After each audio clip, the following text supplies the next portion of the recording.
Good afternoon, everyone, and thank you for attending today at such short notice. Today is a bittersweet but very proud day for the club. Yesterday, Trevor made contact with the club and requested a release from his contract after being offered an opportunity in the NBA. Today, I can confirm that the board has granted this release, and as such, Trevor's outstanding tenure as the head coach of the Perth Wildcats has come to an end. This opportunity for Trevor is a tremendous recognition for the continued success that he's brought to the organisation over the past 8 years. He thoroughly deserves this opportunity and we couldn't be more happier for him. And I've no doubt he'll be a highly valued member of any coaching roster in the NBA. We pride ourselves on wanting to be a destination club for both players and coaches to foster their dreams and ambitions of pursuing a future in the NBA and see this appointment as a testament to our program and the culture we've created. Over the past 8 years, Trevor has given his blood, sweat and tears to his organisation, and both he, Dawn, Taj and Shay will always be a part of the Wildcats family. Today we celebrate the fantastic achievements of Trevor as head coach of the Perth Wildcats and wish him all the very best on the next phase of his coaching journey. I'll hand over to Trev now to say a few words. I hope the shares don't go down when I move the water. But,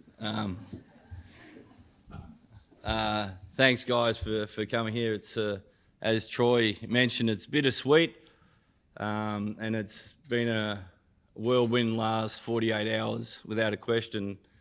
You know, when I briefly think back when I first got here in 2000, or first interviewed 2013 with Jack and the board, with Mike and Ted and Keith and Nick Marvin, they gave me an opportunity to come in here and really back this all the way, and that support's been outstanding all the way through, and I'd like to thank Jack and the board for making a good hire and for keeping me around for 8 years. And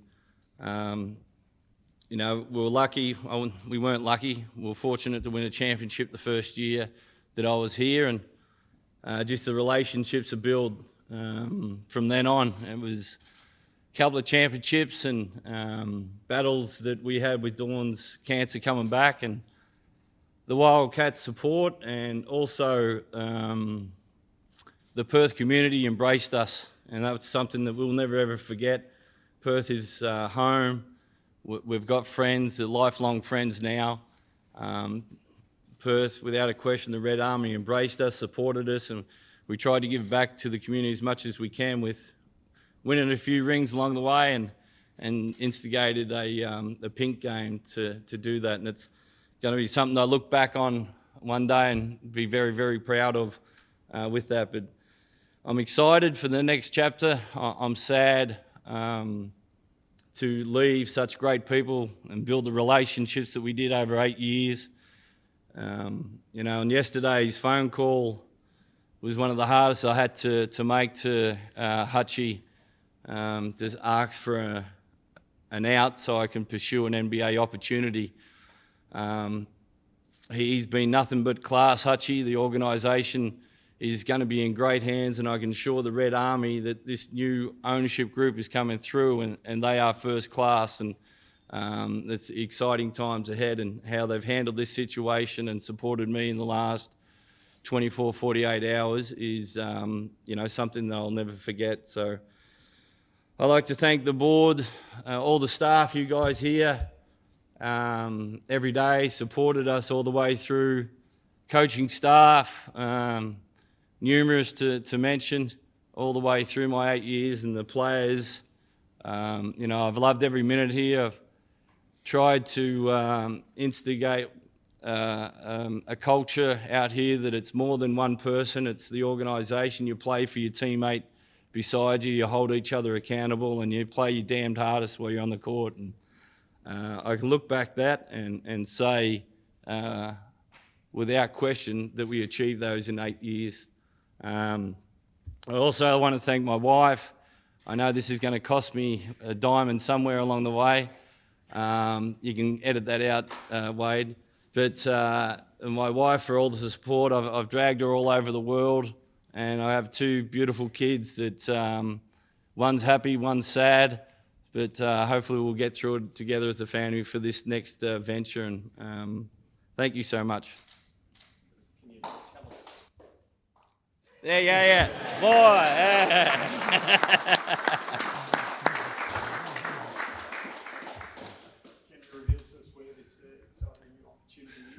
No, I can't. It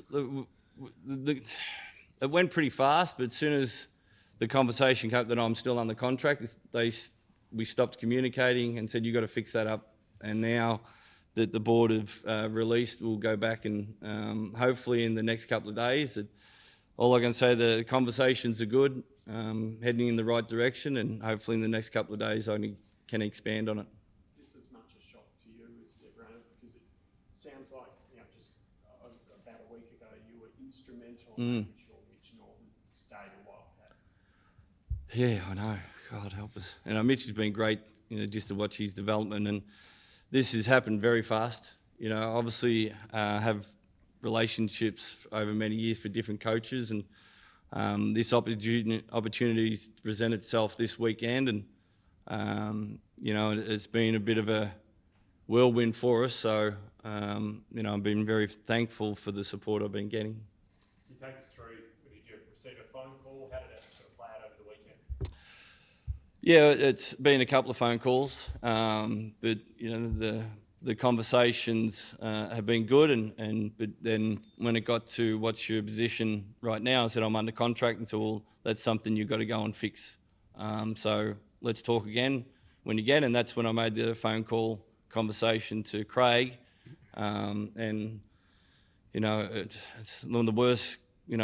He's coming into a team and the coach is going. It's not a great situation for him. I understand that, but he's been first class. He's supported us and looked at the bigger picture, and that's something I'll never forget. So you won't expand on which club at the moment, but can you confirm it's an assistant coaching role at least? Yeah, it is assistant coach. Yep. How long are you looking at for their? Yeah, good question, Paddy. Nice brained. But I can get into more details once down the track, but the communications are ongoing, and I don't want to put the cart before the horse.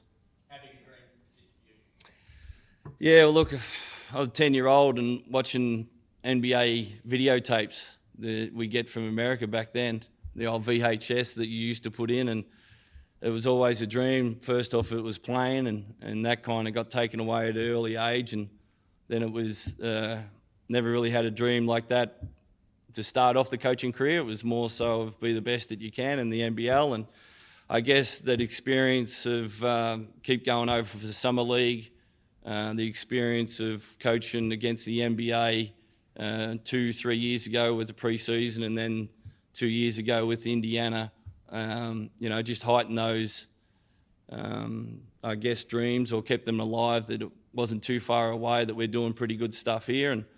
And if you're doing a good enough job where you are, someone will always come knocking. So I was just fortunate to receive that. Is it an emotional day? It really is. I'm happy for the next chapter. I'm really sad, for the relationships that we build up here. We often talk about the Wildcats building relationships and winning rings, and that's something that we've been big on for a long time. So it's to see the people every day that you're going to go work with, and like I said, same support for my family. The journey that we went through has been a big part, and everyone, helped out and chipped in, and when we're going tough, and these relationships are turned into lifelong friends, and that's the sad part. How much bearing has the success of yourself and also this club here had in you getting your opportunity? Oh, without a question. It's if you had told me when I walked in the door 8 years ago that you win 5 championships, be in 6 finals, to challenge for championships, I would have said you're dreaming.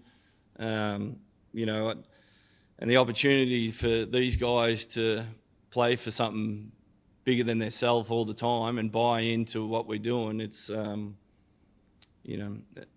blessed to have that opportunity to coach these players. Did the sale of the club and maybe even the jack jumpers coming in and absolutely pillaging your stocks in terms of coaching and players, has that had anything to do with your decision at all? No, this is look, I've had offers before in Asia and in Europe to leave and better financial terms, and I've always turned it down because we love Perth and we love the Wildcats, but this is the NBA. This is the Pinnacle. This is the best competition in the world, the best players in the world. I can't put my head on the pillow and say I'm going to turn that offer down. And this could last 1 year, could last 10 years, could turn into the rest of my career. I don't know, but it's something that it's exciting what's ahead. What are you going to miss most about being a Perth Wildcat coach and part of the Red family? Yeah, well, that's when I talked to my daughter yesterday. She was very upset about it, and then she said, "Dad, does that mean you're not coaching the Wildcats anymore?" And I guess walking out into the front of the Red Army, that's a special privilege to see everybody red, and when we had the pink game, to see everyone red. The community involvement that we do is first class. It's not only first class in Australia, it's worldwide. And to have that support of walking down the street and there's some Perth Wildcats fans come over and say, "Well done, you guys played your hearts out in the final." We were cheering, and you just didn't have any luck with the injuries. It's just it makes you proud, and that's something I'm going to miss. You see players here at the back, the captain, and then Damo and also Greg. Did you previously tell them before today's announcement, or how did that sort of pan out? No, I made a quick phone call to Greg on the way here. I didn't want to tell Damo because he'll tell 17,000 people before he gets here. Yeah, actually, I've got to talk to you about that. That's why he's here. He wants to be get the deal. I have to negotiate the commission, but it's the same thing. Bryce is on holidays in America. I just got off the phone to him. In New Zealand. I just got off the phone 10 minutes ago, and he was just over the moon, so happy, and he said he felt like he's in the NBA. And I couldn't have this opportunity without Damo and a Greg and a Jesse and a Mitch and a Bryce all buying into what we're doing, because you don't have success with individual players. It's team success, and these guys built the foundation. Not tracking Bryce in the suitcase. No.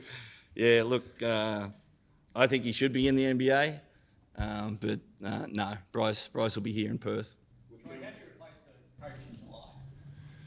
You start tomorrow, and we get onto it. Today's all about celebrating Trev's successes with the club and just letting that wash over everyone. It's been a legacy. He's going to leave a fantastic one of that. So today's all about Trev, but from then we'll move on and start creating a process and plan. And Trevor's offered these services already to try and help with that process as well. So no doubt there'll be day one tomorrow and get cracking on that straight away.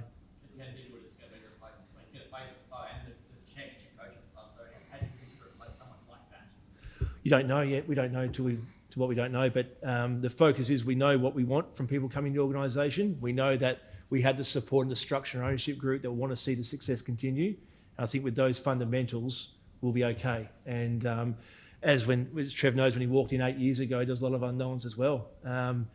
But with the player group we have already, with the coaches, with the players, with the support structure, the staff, we're in a very good position to continue that success. It's fresh, but Matty Nielsen be one of the people you'd make a phone call to? Well, Matty Nielsen's a guy that I know really well, along with a bunch of other guys. I think the process will be to start with how we look at it. What's the list look like? Who's available? Who's not? And start those phone calls. But that won't start today. It'll start tomorrow. Trevor, would things have gone differently at all if you'd won the most recent season? No, it's the NBA. It's an opportunity that you can't pass up, and I've always tried to help the players get to the pinnacle of their sport, and I guess this is the pinnacle of coaching. It's the best competition in the world, the best players, and I think if this had a game any time, I certainly would have jumped at the opportunity. And do you have a highlight or two that stand out from your time with the Wildcats? Yeah, it's just the relationships. It honestly is. Obviously, the championships are great, but at the end of the day, the championships are sitting in a trophy cabinet, and it's the relationships that you build, and that's more important than anything that you might be able to win along the way. Did you grow up supporting an NBA team at all? Or? Yeah, well, we only used to get Dr. J was my favourite player, without a question, with 76ers, and used to get a lot of the East Coast stuff with that, but good try, Paddy. Got the Red Army. What army is it next year? Yeah.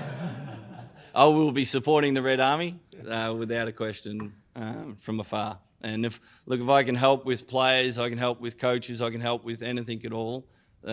This organisation has been first class, and that all the way through. and if I can do anything to help them be better, I certainly will.